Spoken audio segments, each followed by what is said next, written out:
Welcome back to Just a Printer. Another great day, printing some stuff.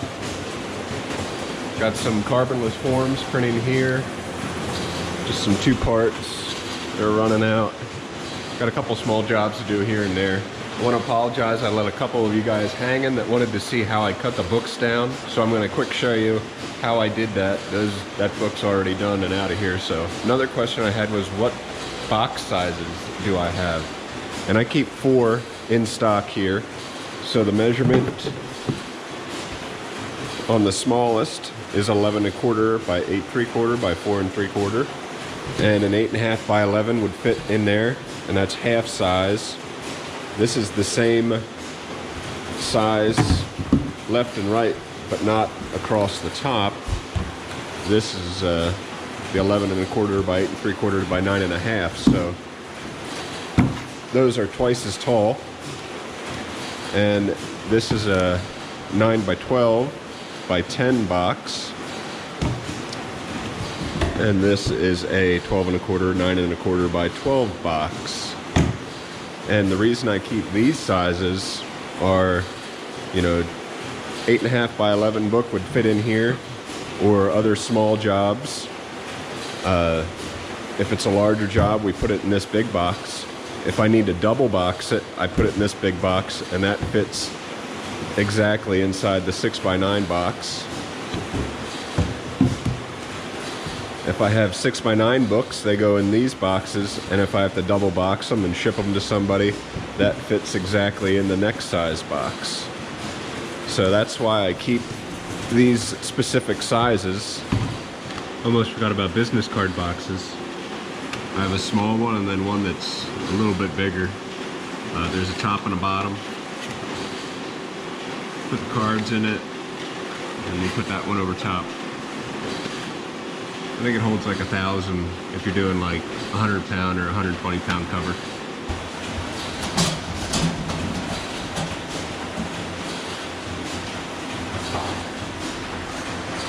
So if you're cutting down books that are perfect bound, you need to lower the pressure. And on my cutter, right here, is where you do that. You just turn this counterclockwise to lower the pressure. That helps to squeeze the book less, so you have less of a chance of wrinkling the spine. But the downside is if you turn it down too much, the books will move as you're cutting it. So you kind of have to dance a fine line there.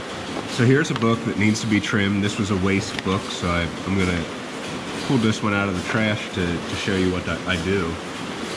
Typically what I do is I'll trim the face, so we'll come to 6 inches here. And I put these magnetic pads on, and that protects the cover from the clamp leaving a mark on the book as it's trimmed.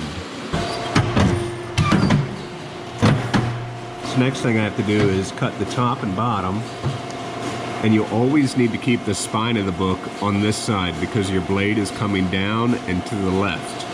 And you always want your blade to go into the spine because otherwise it'll potentially tear it out. And I have some of the magnetic pads that I cut down so that they don't put any pressure on the spine.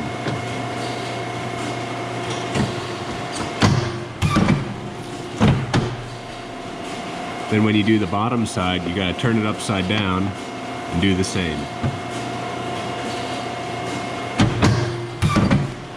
So that's how I manually cut down perfect bound books. And those books that I cut down were so thick that what I actually did was I put 2 of these magnetic pads together to take more pressure off the spine, because just one magnetic pad, it still squeezed the spine, so I needed to make that larger. So if you didn't have pads, you could just take some scrap paper, chipboard, anything, and just place that in here to keep pressure off the spine. That's all you need to do. You need enough pressure on here to hold the book in place as it's being cut, but no pressure in this area right here. So this would work out just fine too. Notice how it's squeezed here, and this didn't receive any pressure out here. So printing 300 of these, they're going to get laminated, both sides then. And fun fact, these are going out to Salt Lake City, Utah, which is close by Darren's place. He has a YouTube channel called Time to Make Something. If you haven't checked it out, check it out. I've been having fun watching his videos because he did the exact same thing my parents did. He started a printing business in his garage.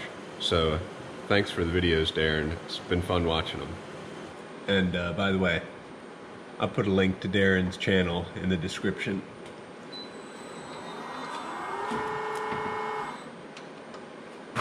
So because this is gloss both sides, I was having some static here as they were coming out, so just put some tinsel up and that took care of it.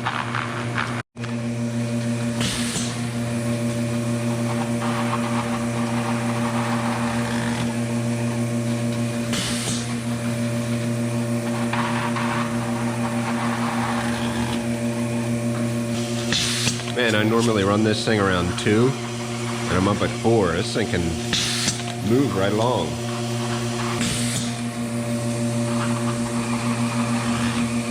I'm pretty sure it would do more. It's not even skipping a beat.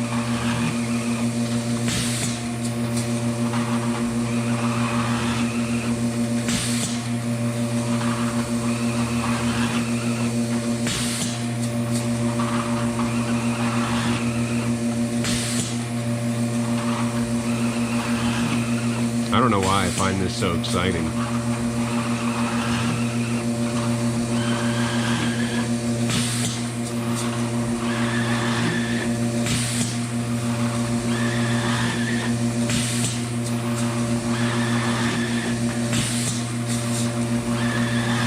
I don't know, the sales guy said this thing would go full blast and it doesn't affect the quality of the laminate, which I thought was kind of hard to believe. I figured the more dwell time you have, the better adhesion you would have, but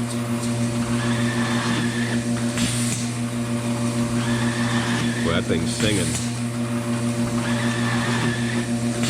Time for the second side. Okay, I gotta sneak some covers in now. Make sure I have some extras on the, some got ruined there.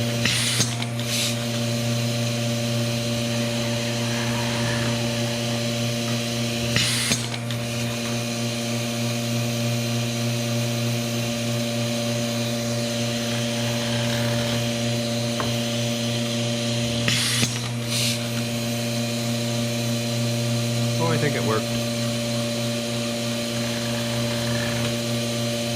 I put them in upside down so I can tell the difference. Yep, there they are.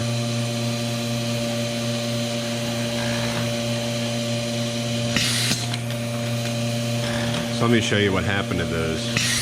These first two that came out, I had to adjust the side-to-side pressure because I was getting a little bit more of a curl on this top side than the bottom side, and I lowered a little too much, so there wasn't enough pressure. You probably can't see it in the camera, but there's about an edge here where it's kind of bubbly and it's not pressed on tight, so I had to redo these. This here is the side-to-side pressure. You can change the pressure of the non-operator side, which is the far side of the cylinder, or the operator side, which is this side, and that's so you can get an even pressure. I don't see a reason not to speed this up for the second side.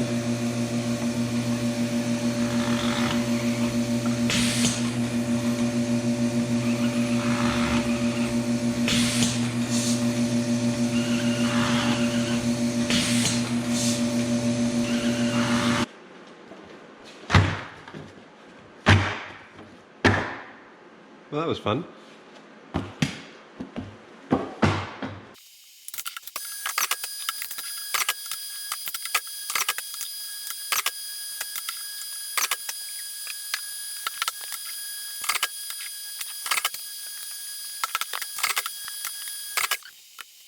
Well, it's a good thing I made all these boxes, so I'm gonna need them. Since these are going across the country, I'm gonna double box them.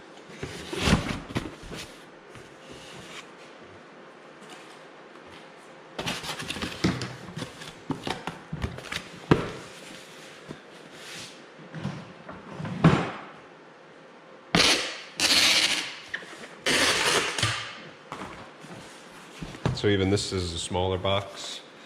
It still fits in the 12 by 9.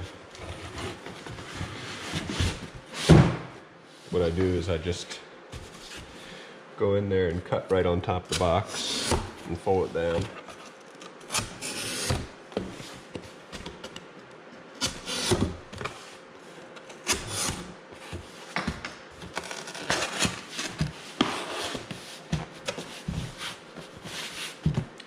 And it folds out perfectly.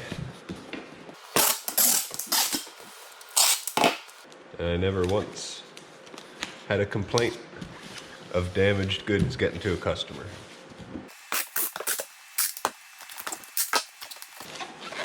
Let's be honest, ain't nobody got time for that.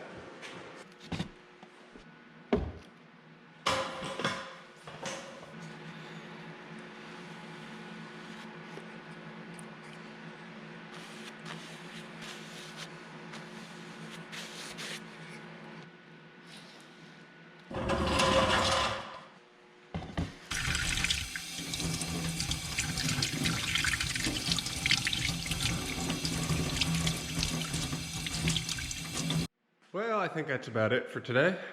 Thanks for watching. Don't forget to like, comment, and subscribe this channel to your friends and family. See ya.